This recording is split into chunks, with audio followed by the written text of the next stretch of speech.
Alors aujourd'hui, le réseau de chaleur urbain, il est chambérien. Il dessert environ 27 000 foyers. Donc ça veut dire des ménages dans l'individuel, dans le collectif, une grande part du parc de logements sociaux, mais également des entreprises à proximité, par exemple de là où nous nous trouvons ce matin. Mais la perspective, c'est de développer ce réseau de chauffage urbain et d'en faire profiter toutes celles et tous ceux qui veulent une énergie pas chère et vertueuse. Avec cet investissement, nous devenons le réseau le plus vertueux des réseaux de chauffage urbain de France, loin devant Paris, Bordeaux, Lille ou Grenoble. Et donc nous amenons une chaleur plus propre et dont les prix seront contenus car la part de gaz diminue avec 80% d'énergie renouvelable. La genèse du projet en fait vient du fait qu'on récupérait une partie de l'énergie de récupération de la chaleur fatale de Savoie Déchets.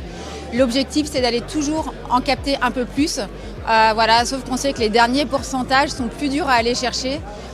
Et l'objectif c'était vraiment de capter le plus possible de chaleur fatale issue de l'incinération des déchets pour en perdre le moins possible. C'est de l'énergie qui était perdue, qu'on valorise aujourd'hui et qui vient alimenter un réseau de chaleur qui fournit les foyers et les installations publiques de la ville de Chambéry.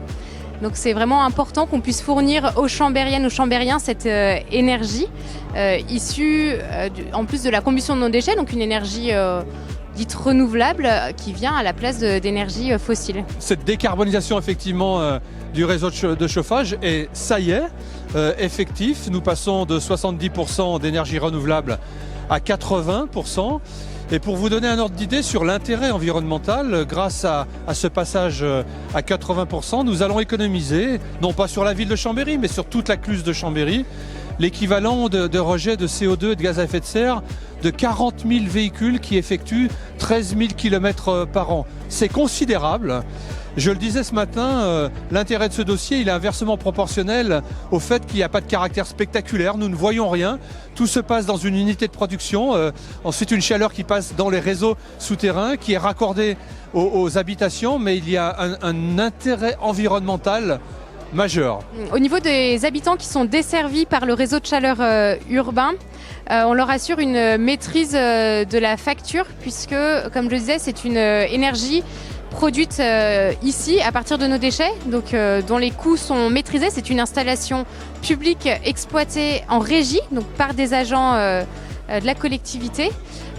Donc les coûts sont maîtrisés contrairement au prix du gaz qu'on ne maîtrise pas et qui peut, comme on le voit actuellement, être multiplié par 2, 3, 4, 5.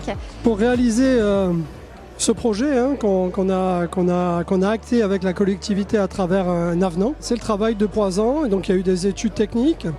Il a fallu qu'on se mette d'accord avec Savoie Déchets et la collectivité, la mairie de Chambéry, pour répartir finalement les investissements à faire. Et une fois qu'on a fait ce travail, il a fallu qu'on aille aussi s'adresser à l'ADEME pour avoir des subventions et rendre ce projet viable.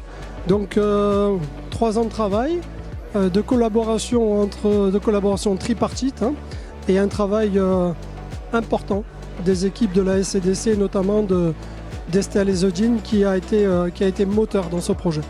Ce sont des projets où on voit une belle convergence, une intelligence collective au service des territoires et ça l'État évidemment souhaite vraiment appuyer, développer et cofinancer.